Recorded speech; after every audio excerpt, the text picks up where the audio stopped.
Assalamualaikum warahmatullahi wabarakatuh. Waalaikumsalam warahmatullahi wabarakatuh.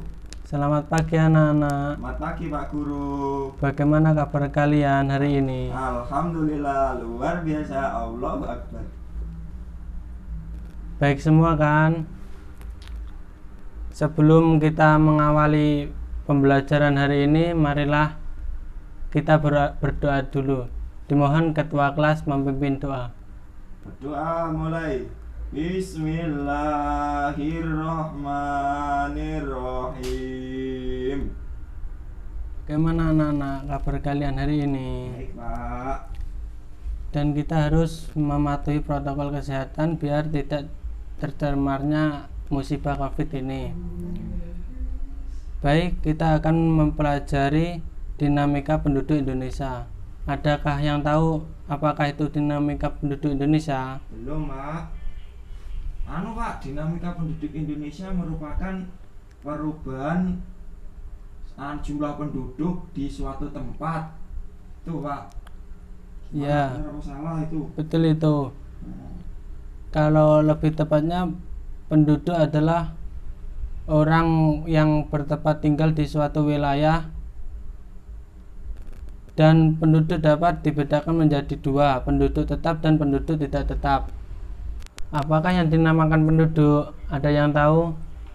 Nggak tahu Pak. Penduduk itu adalah apa ya Pak? Ya nggak tahu Pak saya Pak. Penduduk merupakan suatu orang yang menempati tempat di suatu wilayah. Gitu Pak saya Pak. Yaitu masih kurang tepat jawabannya. Yang tepat adalah penduduk adalah orang yang bertempat tinggal di suatu wilayah, dan penduduk dapat dibedakan menjadi dua, yaitu penduduk tetap dan penduduk tidak tetap. Penduduk tetap adalah penduduk yang sudah bertempat tinggal di suatu wilayah, dan kalau penduduk tidak tetap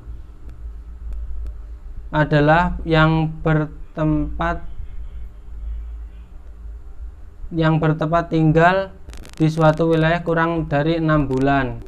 Dari di sini ada yang ditanyakan? Saya Pak, saya mau bertanya. Tanya apa? Di samping rumah saya itu Pak ya, di samping rumah saya itu ada orang dari luar kota itu yang mahasiswa itu loh Pak. Nah di sana kan dia menetap di kos-kosan Pak. Nah dari situ apakah dia dikatakan dengan penduduk tetap Pak?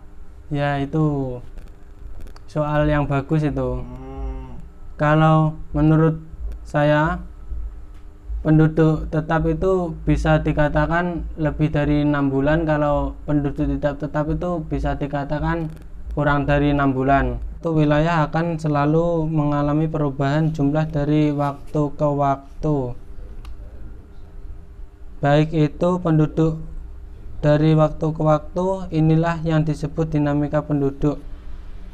Dinamika penduduk suatu negara sangat penting diketahui, karena dari itu dinamika penduduk dapat dimanfaatkan untuk mengidentifikasi permasalahan penduduk, dan perencanaan pembangunan dinamika penduduk meliputi dua hal sebagai berikut. 1. Kuantitas penduduk adalah jumlah keseluruhan penduduk yang menempati keseluruh wilayah tertentu. Untuk mengetahui kuantitas penduduk memerlukan data kondisi aktual penduduk yang disebut data demografi. Data demografi itu tersendiri dapat diartikan antara lain jumlah dan pertumbuhan penduduk, komposisi penduduk, persebaran dan mobilitas penduduk. Yang kedua adalah kualitas penduduk, adalah tingkat kemampuan penduduk untuk dapat memenuhi kebutuhan hidup secara layak. Faktor-faktor mempengaruhi tinggi rendah kualitas penduduk antara lain, yaitu pendapatan, pendidikan, dan kesehatan. Berikut ini penjelasan mengenai kuantitas penduduk. Kuantitas penduduk yang pertama adalah jumlah penduduk. Untuk mengetahui jumlah penduduk suatu negara dapat dilakukan melalui 3 cara, yaitu registrasi, survei, dan sensus penduduk. Yang pertama adalah sensus penduduk. Sensus penduduk adalah kegiatan pengumpulan data kependudukan yang dikenakan kepada seluruh penduduk di suatu negara dalam waktu ke waktu. Bisa dari data itu kemudian dilaporkan kepada pemerintahan di atas sehingga pemerintahan pusat diolah menjadi sumber data penduduk. Yang ketiga adalah survei penduduk. Survei penduduk adalah cara pendataan kependudukan mengenai hal-hal tertentu yang dilakukan pada daerah-daerah tertentu untuk mengungkap suatu kejadian, permasalahan, ataupun kebutuhan cara penduduk lainnya. Contoh survei yang dilakukan oleh pemerintah seperti survei perekonomian, survei tenaga kerja, dan SUPAS, survei penduduk antar sensus. Dari macam-macam sensus, yang pertama adalah berdasarkan status tempat tinggal penduduk. Sensus terbagi menjadi 2. Sensus de facto adalah cara pendataan penduduk dinama petugas sensus akan mendata semua penduduk yang ada pada suatu wilayah pada saat dilaksanakan sensus. Tugasnya lebih mudah serta lebih sederhana. Yang kedua adalah sensus de jure, adalah cara pelaksanaan sensus dinamika penduduk, hanya mencatat penduduk yang secara resmi tinggal di daerah yang sedang dilaksanakan sensus. Berdasarkan metode pengisiannya, sensus penduduk dibedakan menjadi 2, yaitu metode Host-Hoarder adalah metode pelaksanaan sensus dinamika dalam pengisian daftar pernyataan yang dilakukan dalam sensus diserahkan sepenuhnya kepada penduduk yang sedang disensus. Metode ini biasanya dilaksanakan pada daerah-daerah yang tingkat pendidikan penduduk tinggi. Yang kedua adalah metode Canvasser, adalah metode pelaksanaan sensus dinamika dalam pengisian daftar pertanyaan dilakukan oleh petugas sensus sesuai dengan data yang didapat dari penduduk. Metode ini biasanya dilakukan pada daerah yang mayoritas penduduk pendidikan rendah. Yang kedua, pertumbuhan penduduk imigrasi. Pertumbuhan penduduk imigrasi adalah pertumbuhan penduduk yang dipengaruhi oleh banyaknya jumlah migrasi pendatang dan jumlah migrasi yang pergi. Dalam kurung keluar atau imigrasi di Indonesia, jumlah migrasi yang datang, masuk atau imigrasi, dan jumlah imigrasi yang pergi tidak terlalu banyak, sehingga faktor pertumbuhan penduduk migrasi tidak terlalu berpengaruh terhadap pertumbuhan penduduk secara keseluruhan.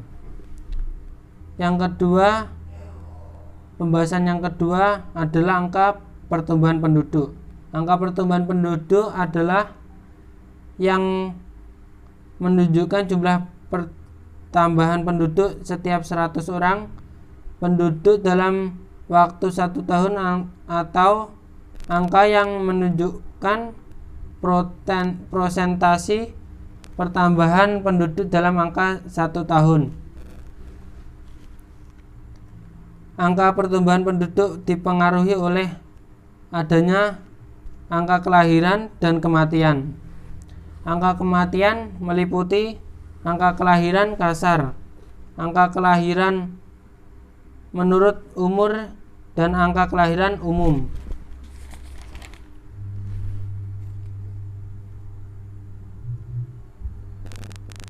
Angka kelahiran kasar atau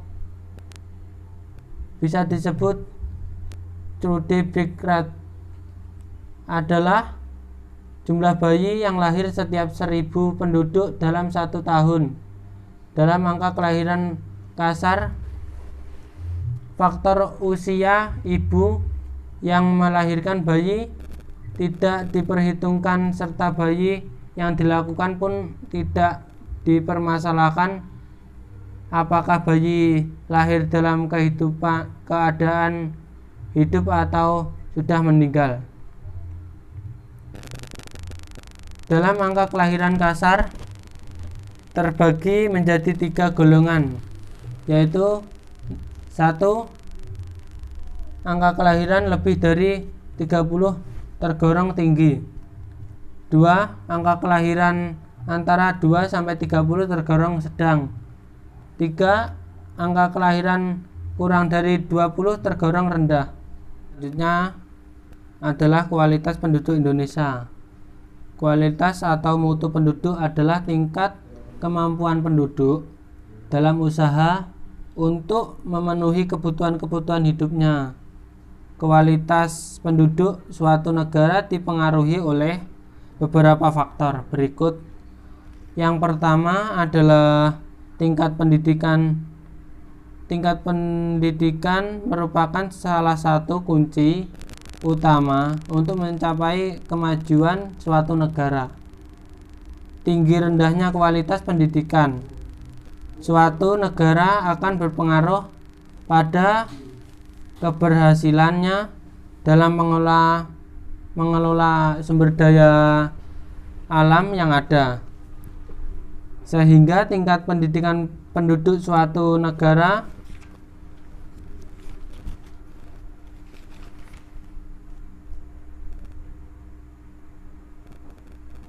akan berpengaruh dalam keberhasilannya